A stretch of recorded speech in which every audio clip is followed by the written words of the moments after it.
ಅರಸೀಕೆರೆ ತಾಲೂಕಿನ ದಂಡಾಧಿಕಾರಿಗಳಾದಂಥ ಸಂತೋಷ್ ಕುಮಾರ್ ಸಾಹೇಬ್ರೆ, ಇಒ ಸಾಹೇಬ್ರೆ ಮತ್ತು ಸಂಘದ ಅಧ್ಯಕ್ಷರಾದಂಥ ಶಿವಣ್ಣವರೇ, ನಮ್ಮ ಉಪಾಧ್ಯಕ್ಷರಾದಂಥ ದೇವರಾಜುರವರೇ, ನಮ್ಮ ವೇದವ್ಯಾಸರವರೇ ಮತ್ತು ನೆರೆದಿರ್ತಕ್ಕಂಥ ಮಾಧ್ಯಮದ ಸ್ನೇಹಿತರೆ ಮತ್ತು ಎಲ್ಲ ಸಮಾಜದ ಬಂಧುಗಳೇ, 12ನೇ ಶತಮಾನದಲ್ಲಿ ಬಸವಾದಿ ಪ್ರಮುಖರು, ಬಸವಾದಿ ಶರಣರು ಈ ದೇಶಕ್ಕೆ, ಈ ಮನುಕುಲಕ್ಕೆ ಆದರ್ಶಗಳನ್ನು ಮಾಡಿ ಅದರಂತೆ ಈ ಮನುಷ್ಯರು ಮಾನವ ಜನ್ಮ ನಡ್ಕೊಂಡು ಹೋಗಬೇಕು, ಮಾನವರು ನಡ್ಕೊಂಡು ಹೋಗಬೇಕು ಅಂತಕ್ಕಂಥದ್ದನ್ನು ಸಾರಿ ಹೋಗಿದ್ದಾರೆ 12ನೇ ಶತಮಾನ. ಬಸವಣ್ಣವರು ಜಾತ್ಯತೀತವಾಗಿ ಯಾವುದೇ ನಿಷ್ಕಲ್ಮಶವಿಲ್ಲದಂಥ ಒಂದು ಸಮಾಜವನ್ನು ಕಟ್ಟಬೇಕು ಅಂತಕ್ಕಂಥದ್ದು ಅವರ ಅಭಿಲಾಷೆ ಆಗಿತ್ತು. ಬಸವಣ್ಣನವರು ಬರೋದಕ್ಕಿಂತ ಮೇಲು ಕೀಳು, ಜನಾಂಗಗಳ ಮಧ್ಯೆ ಘರ್ಷಣೆ,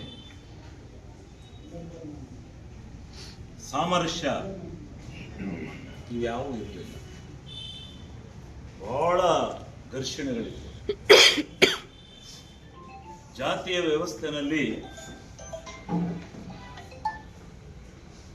ಅವರಿಗೆ ಒಂದೊಂದು ವೃತ್ತಿಯನ್ನ ಕೊಟ್ಟಿದ್ರು. ಕೆಲವರು ಪಟ್ಟಭದ್ರ ಹಿತಾಸಕ್ತಿಗಳು,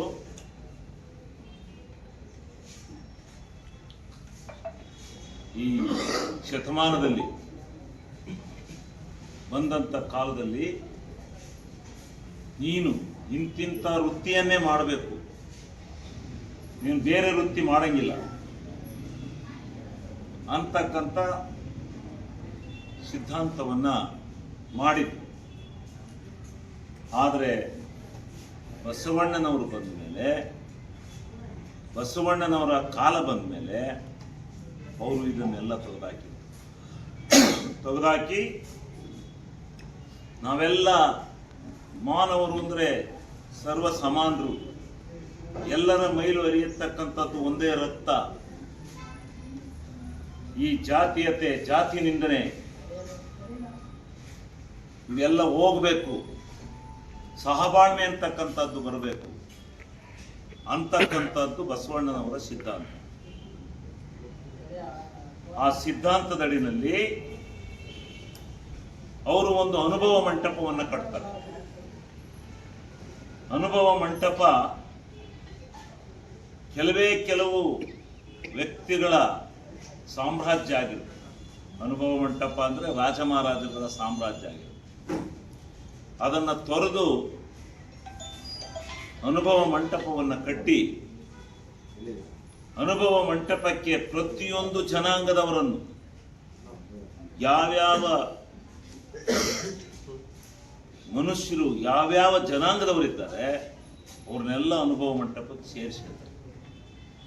ನೀನು ಆ ಥರದವನು, ನೀನು ಆ ಕೀಳು ಕೃತಿಯನ್ನು ಮಾಡ್ತೀಯ, ನೀನು ಬೇಡ ಅಂತ ಹೇಳಿಲ್ಲ ಬಸವಣ್ಣ. ಎಲ್ಲರನ್ನೂ ಹೇಳಿದ್ರು. ಅದರ ಜೊತೆಗೆ ಒಂದು ಮಾತನ್ನು ಹೇಳಿದರು, ಇವತ್ತು ಸತ್ಯ ಅದನ್ನು ಪಾಲನೆ ಮಾಡಬೇಕು. ಪಾಲನೆ ಮಾಡಿದರೆ ಈ ಪ್ರಜಾಸತ್ತತೆಯ ಈ ದೇಶ ಅವರೊಂದು ಮಾತನ್ನು ಹೇಳಿ, ಕಾಯಕವೇ ಕೈಲಾಸ. ನೀನೇನು ಕಾಯಕವನ್ನು ಮಾಡ್ತೀಯ, ನಿನ್ನ ವೃತ್ತಿಯನ್ನು ಮಾಡ್ತೀಯ, ಅದನ್ನು ಕೈಲಾಸ ಅಂತ ಹೇಳಿ ತಿಳಿ. ನಾವು ಕೈಲಾಸ ಇದೆ ಅಂತ ತಿಳ್ಕೊಂಡಿದ್ವಿ. ನಾವೆಲ್ಲ ಕೈಲಾಸ ಅಂದಾಗ ನಾವೆಲ್ಲ ಇಹಲೋಕವನ್ನು ತ್ಯಜಿಸಿದಾಗ ನಾವು ಆ ಪರಮಾತ್ಮನ ಸನ್ನಿಧಿಗೆ ಹೋದಾಗ ಅಲ್ಲಿ ಕೈಲಾಸಕ್ಕೆ ಹೋಗ್ತೀವಿ. ಒಳ್ಳೆ ಕೆಲಸ ಮಾಡಿದ್ರು ಕೈಲಾಸಕ್ಕೆ ಹೋಗ್ತಾರೆ, ಕೆಟ್ಟ ಕೆಲಸ ಮಾಡಿದ್ರು ಕರ್ಮ ನರಕಕ್ಕೆ ಹೋಗ್ತಾರೆ ಅಂತಕ್ಕಂಥದ್ದು ನಮ್ಮಲ್ಲಿ ಬೆಳೆದು ಬಂದಿರತಕ್ಕಂಥ ಪ್ರತೀತಿ. ಅದು ನಿಜವೂ ಕೂಡ. ಆ ಪರಮಾತ್ಮ ಇದನ್ನೆಲ್ಲ ಆಟ ಆಡಿಸ್ತಾ ಇದ್ದಾನೆ. ಈ ಮನುಕುಲವನ್ನು, ಈ ಮನುಷ್ಯರನ್ನು ಭಾಳ ಚೆನ್ನಾಗಿ ಆಟ ಆಡಿಸ್ತಾ ಇದ್ದಾನೆ. ಎಲ್ಲವನ್ನು ಕೊಟ್ಟು ನೋಡ್ತಾರೆ. ಈ ಮನುಕುಲದಲ್ಲಿದ್ದಂಥ ದಾರಿದ್ರ್ಯತೆಯನ್ನು, ಅವ್ಯವಸ್ಥೆಗಳನ್ನು ಸರಿ ಮಾಡಲಿಕ್ಕೆ ಸಾಕ್ಷಾತ್ ಪರಮಾತ್ಮ ದಶಾವತಾರಗಳನ್ನು ಎತ್ತಿ ಈ ಭೂಲೋಕಕ್ಕೆ ಬಂದಿದ್ದಾನೆ.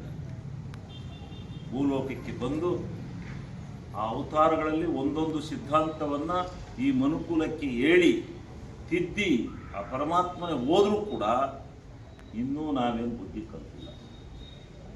ಬಸವಣ್ಣವ್ರು ಬಂದರು, ಕನಕದಾಸರು ಬಂದರು, ಎಲ್ಲ ಬಂದು ಹೇಳಿದ್ರು ಸತ್ಯ ಇನ್ನೂ ನಾವೇನು ಬುದ್ಧಿ ಕಲ್ತಿಲ್ಲ. ಬಸವಣ್ಣನವರ ಸಿದ್ಧಾಂತದ ಅಡಿಯಲ್ಲಿ ಮಾಚಿದೇವರು ಅವರಿಗೆ ಒಂದು ಭಾವನೆ ಇತ್ತು. ನಾನು ಬಟ್ಟೆನ ಒಗೆದು ಕೊಡ್ತಕ್ಕಂಥವನು, ನಾನು ಅನುಭವ ಮಂಟಪದಲ್ಲಿ ಅವ್ರ ಜೊತೆ ಹೋಗಿ ಸರಿಸಮಾನರಾಗಿ ಕೂರ್ಬೋದೆ ಅಂತಕ್ಕಂಥ ಚಿಂತನೆ. ಆದರೆ ಬಸವಣ್ಣನವರು ಅವನ್ನ ಸೇರಿಸ್ಕೊಂಡು, ಇಲ್ಲಪ್ಪ ನಿನ್ನ ಕಾಯಕ ದೊಡ್ಡದು, ಆದರೆ ನಿನ್ನ ವ್ಯಕ್ತಿತ್ವ ದೊಡ್ಡದು. ಕಾಯಕ ಅಂತಕ್ಕಂಥದ್ದು ವ್ಯಕ್ತಿತ್ವವನ್ನು ರೂಪಿಸುತ್ತೆ. ನೀನು ಅನುಭವ ಮಂಟಪದಲ್ಲಿ ಸದಸ್ಯನಾಗಿರಬೇಕು, ಅನುಭವ ಮಂಟಪದಲ್ಲಿ ನೀನು ಕೆಲಸ ಮಾಡಬೇಕು, ಈ ಸಮಾಜವನ್ನು ತಿದ್ದಬೇಕು ಅಂತಕ್ಕಂಥದ್ದನ್ನು ಬಸವಣ್ಣನವರು ಮಾಚಿದೇವರಿಗೆ ಹೇಳಿದರು. ಅವತ್ತು ಶರಣಾದಿ ಪ್ರಮುಖರೆಲ್ಲ ಸೇರಿ ಏನು ಒಂದು ಅನುಭವ ಮಂಟಪವನ್ನು ಕಟ್ಟಿದ್ರೋ, ಆ ಅನುಭವ ಮಂಟಪದಲ್ಲಿ ಏನು ತೀರ್ಮಾನ ಆಗ್ತಾ ಇತ್ತು, ಯಾರಿಗೆ ಎಲ್ಲ ಸ್ವತಂತ್ರತೆಯನ್ನು ಕೊಟ್ಟಿದ್ರು, ಎಲ್ಲರಿಗೆ ಸಮಾನತೆ ಎನ್ನತಕ್ಕಂಥದ್ದಿತ್ತು, ಪ್ರತಿಯೊಬ್ಬರನ್ನು, ಪ್ರತಿಯೊಬ್ಬ ಜನಾಂಗವನ್ನು, ಒಂದೊಂದು ಜಾತಿಯನ್ನು ಕಂಡ್ರೆ ಅಸ್ಪೃಶ್ಯರಾಗಿ ಮನೆಯಿಂದ ಆಚೆ ಕಡೆ ನಿಲ್ಲಿಸ್ತಾ ಇದ್ರು, ಮಾರ್ದೂರ ನೆರಳು ಬೀಳ್ದಂಗೆ ಇಡ್ತಾ ಇದ್ರು. ಅಂಥವ್ರನ್ನೆಲ್ಲ ಅನುಭವ ಮಂಟಪಕ್ಕೆ ಸೇರಿಸಿದ್ರು. ಎಲ್ಲರಿಗೆ ಒಂದು ತಾಲೂಕು ಕೇಂದ್ರದಲ್ಲಿ ನಿವೇಶನವನ್ನು ಕೊಡಿಸಿ ಎಲ್ಲ ಶೋಷಿತ ವರ್ಗಗಳಿಗೆ ಒಂದು ದಾರಿಯನ್ನು ಮಾಡಬೇಕು. ಅಲ್ಲಿ ಅವರೆಲ್ಲ ಸೇರಬೇಕು, ತಿಂಗಳಿಗೊಂದ್ಸಾರಿ ಸೇರಿ ವ್ಯವಸ್ಥಿತವಾಗಿ ತಮ್ಮ ಸಮಾಜದ